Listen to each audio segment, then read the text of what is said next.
Okay, I wasn't going to make a maybe Midrash video this year because I didn't make plans for it in my reading. But I decided to make one for several reasons. One, really ever since the discussion that went on here in our corner of BookTube about science and faith, during which I participated in the comment section of many people's videos. And I don't feel like I explained myself well in any of those, and as a result of my shortcomings, I was misunderstood. But because of that, I've been thinking a lot about faith, and that just seemed like a perfect topic here then for maybe Midrash, in which we're supposed to, I think according to the rules, the maybe Midrash reading week, if there are rules, we're supposed to kind of have some kind of a thought or a belief or an idea that we're going to center some of our reading on, and then read a nonfiction and a fiction book related maybe to that question or that theme, if I understand maybe Midrash. Well, I'm going to break the rules of that a little bit because I'm not going to talk about books I'm going to read. I'm going to talk about books I have read, and I'm going to spend a lot more time talking about the idea than I spend talking about the book. So forgive me for maybe not following the maybe Midrash things to a T. But I did want to talk about this because I love discussion on my channel, and I oftentimes make videos in which I hope to provoke discussion because I love that. I love hearing what you think. Along those lines, please understand that I'm not saying that anything that I'm about to say is right, that anything I'm about to say is the only way that you can think. I'm not even going to say that anything I'm about to say is original because I doubt very seriously it is, but it is kind of how I've been thinking about this issue of faith, for lack of a better term, and I think faith probably pretty much describes it, in my life and then, in general in the world. So as a real quick kind of background, I was raised in the Church of Christ. That was the church that I went to. It's like the Church of Christ is like Baptists who don't drink or dance or play instruments in church. It is a more conservative Protestant denomination than Baptists are, and I use that just kind of as a point of reference. I left that church pretty much as soon as I was able to tell my parents that I didn't want to go to church anymore because I didn't like what I perceived as the dogma, which was kind of missing the point perhaps and maybe the beauty of Christianity. I didn't like its negative focus. I didn't like the idea that human beings are just awful and wretched and, Jonathan Edwards wise, the only thing that saves us is God's grace.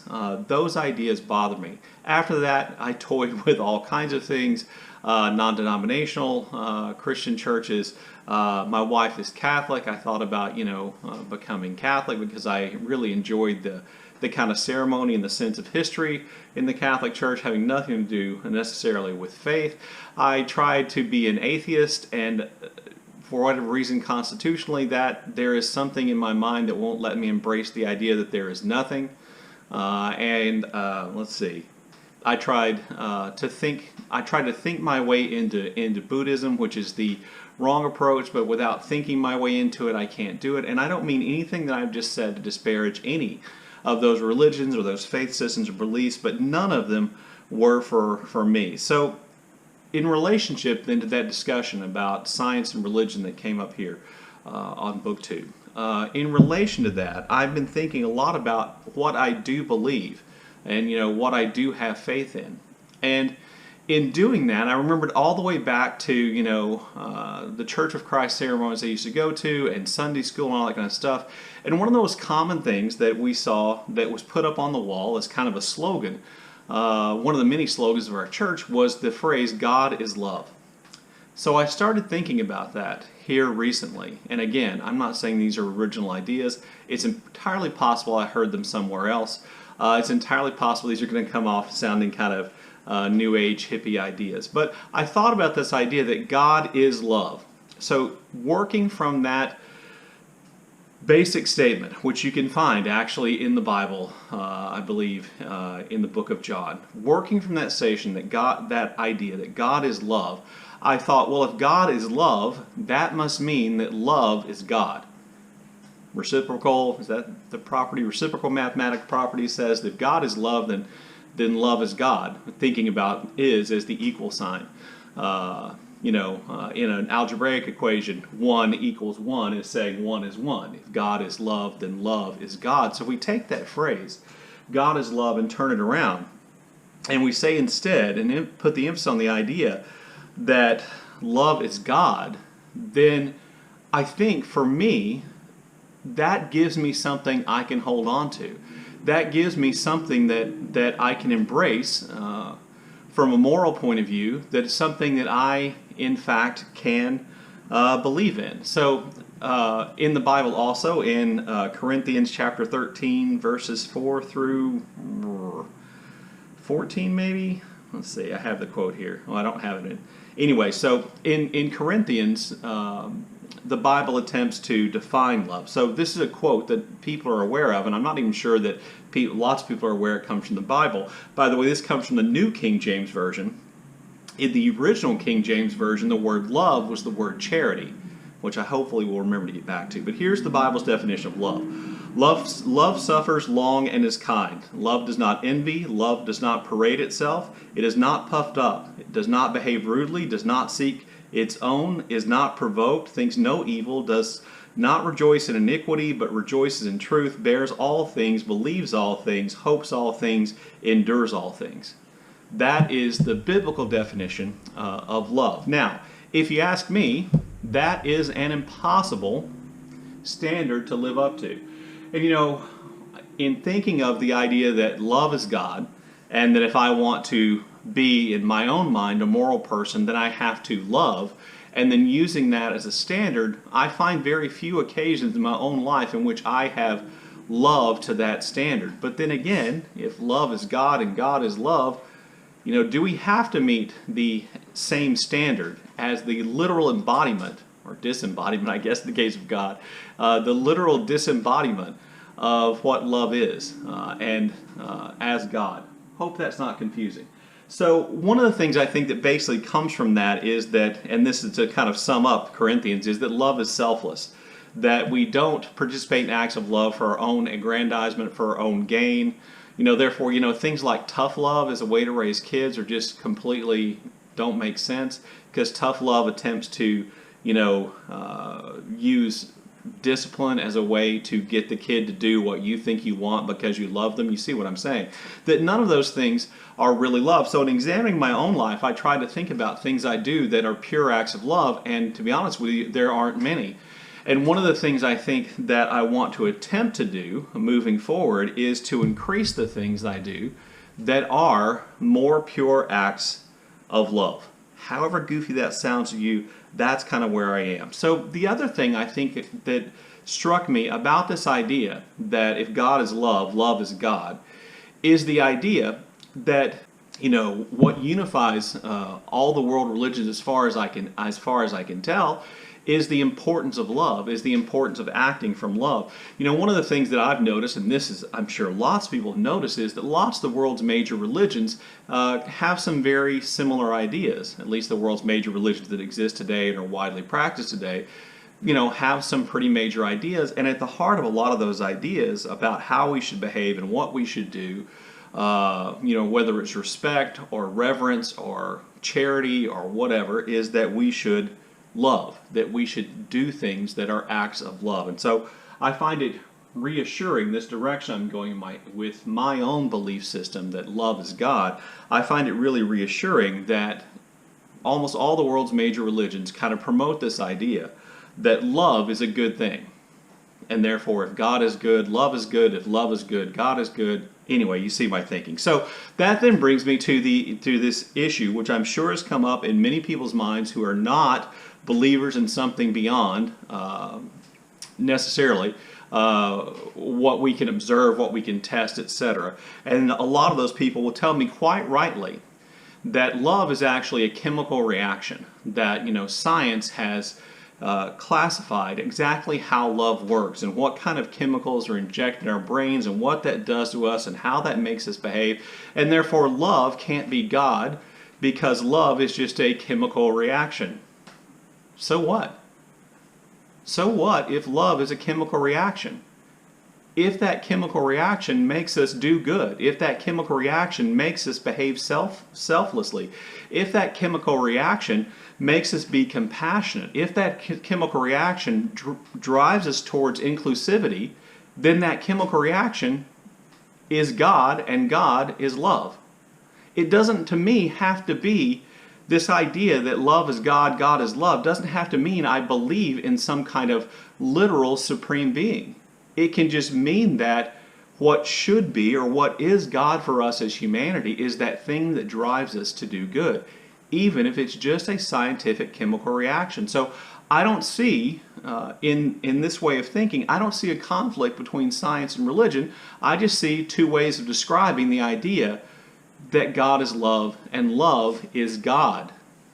By the way, to me, it's incredibly powerful to say it the other way, obviously, that love is God. That's why I'm putting the emphasis on it in that way. So, to me, there is no conflict. And I realize in some of my comments I made on other people's videos, it didn't seem that way. But to me, there is no conflict between God and science, between religion and science, because, increasingly for me, I'm embracing this idea that love is God. So, I think part of the proof to me that love is God, even if we're talking about a chemical reaction that causes us to behave in ways which benefit others and benefit ourselves, maybe this explains why there's so many different types of love. Filial love, parental love, platonic love, love of humanity, romantic love.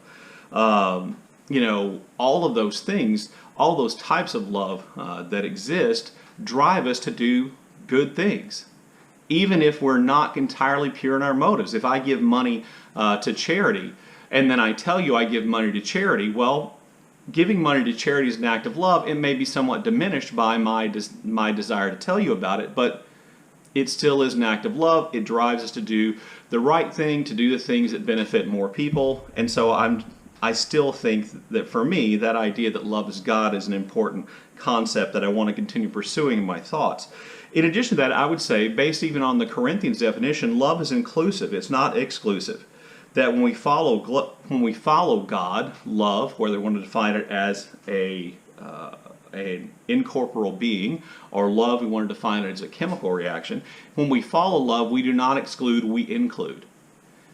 Notice something about love, that when we give love, we feel good, and the person who we give love to feels good. Love is empowering. Love makes us feel better, both as giver and receiver. Love makes us feel stronger, which is why some of us seek out, more permanent pair bonds, because the strength of the love of that other person, we believe, allows us to do more things. I mean, how many people do we who have done something great, like won the Academy Award or won a book prize or something even greater than that? Those are just the first two things that came to mind. Says, I couldn't have done it without the love of my pair bond partner, without the love of my spouse. That's what they credit for making them powerful enough, giving the belief in themselves, whatever it is. And so notice that love is almost always a positive thing, as long as we're getting as close to that pure love as we possibly can. This then brings up to me several questions that often come up in books.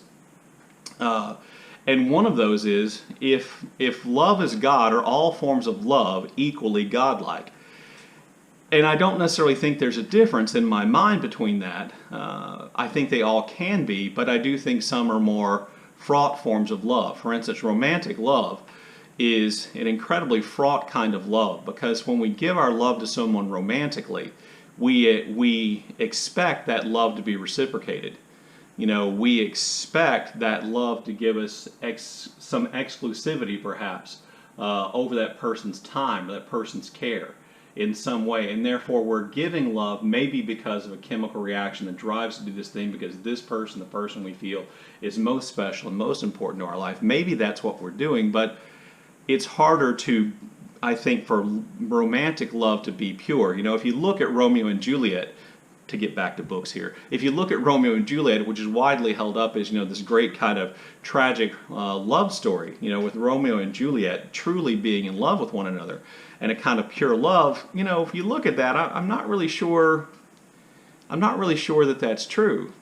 Sure, Romeo's willing to give up his his name, and they're willing to cause their family all this harm. But I think when Romeo's part, there's a fair amount of lust involved. I think in Juliet's part, there's a fair amount of I don't want to be controlled by my parents involved, and that means that love is maybe not as pure as the reputation of Romeo and Juliet has to be. So I would think romantic love is a little bit more difficult to be pure, and probably all other forms. So to bring this back to books and to talk about two books which I think have examples of a love that becomes more pure, or a more pure love, or if you want, for instance, people behaving in a way in which they put the idea out there, or they live the idea that love is God. One would be Cousin Pons by Honoré de Balzac. I know you're not surprised I'm holding up a Balzac book. You may be surprised that I'm holding up Cousin Pons. Cousin Pons, the main character here, is a fairly miserable person who is driven by sensuality. He loves a good meal, he loves art, he loves good music. He is kind of a snob in lots of ways, despite his relative poverty and his ideas and his clothing being out of date. He is largely tolerated by the people in his social circle because either they need him for something, or because he's just a member of the family who can, help them achieve something. The people around him, for the most part, use him. In the end, he is tricked, he is stolen from, he is cheated out of things, he is excommunicated from the group of people who he believes is a part of his social circle. And we realize over the course of the book that the only person who truly loves him is the man who shares the apartment with him, a man named Wilhelm Schmuck, or Schmucky. I think it's just Schmuck, but that his kind of German roommate is the person who loves him the most, because he's the person who loves him despite of all the things, and he's the person who tries to fight ineffectively in the end for Cousin Pons, and to save Cousin Pons, and to give Cousin Pons the funeral he thinks he deserves. Now, I think it's interesting, and one of the reasons why I don't talk about Cousin Pons very often is I think of all Balzac's work, this one may be the most nuanced, is Balzac saying that Schmuck is actually an example of this kind of pure love, and therefore he's to be admired? Or is Balzac saying that Schmuck's pure love is an example of why he's so easy to cheat, and why he has a funny name, and why perhaps we're supposed to make fun of him and Cousin Pons? Anyway, to me, that relationship that exists in Cousin Pons is an example of a purer form of love, and therefore I think kind of connects the idea that love is God. And then the nonfiction book I want to mention is a book I think I've mentioned before, and that's Lest Innocent Blood Be Shed, the story of a village of La Chambon and how goodness happened there by Philippe Hallie. This is essentially a story of a French village up in the mountains during World War II, which hid hundreds of Jewish people and their families from the Nazis, and managed to keep, I think, almost all of them safe throughout the Holocaust, even though they were well aware of what was going on around them, even though German officials at times seemed to be aware of what was happening in La Chambon. These people essentially risked their lives to try to save Jewish people who they knew were being persecuted and murdered by the Nazis. And one of the most remarkable things about the book is that the people who were saving these Jewish people in the village of La Chambon were forced, in order to save these people, they were forced to act in ways they thought was unethical. They had to forge documents and stuff like that, I believe. So they were forced to act in ways they thought was unethical. And when they were interviewed afterwards by the author, Hallie, when they were interviewed afterwards, they regretted these unethical behaviors. They were ashamed that they had had to behave unethically to do this tremendous good. So think about what we're saying about those people and their embrace of this idea of love, that they so loved these people who were being persecuted. They so loved humanity, perhaps, that they were willing to do things that they felt breached their own ethics in order to save them. Now, I'm not suggesting that people in this village were perfect or that everything worked out perfectly, but to me that is a close to a godlike expression of love, and gets me back to this concept which I've meandered from, which is the source of my kind of maybe Midrash thinking, and that is that love is God. That if God is love, love is God, and whether we imagine God as an incorporeal being which rules the universe, created everything, or we imagine love as God as just this chemical reaction which causes us to do things which empower and help others. Either way, I think both those books in some ways kind of illustrate a pure kind of love, perhaps a more godlike kind of love, and for me, a kind of love that I hope I can do better with moving forward. Anyway, there you go. Look forward to your comments in the comment section below. As always, thanks for watching.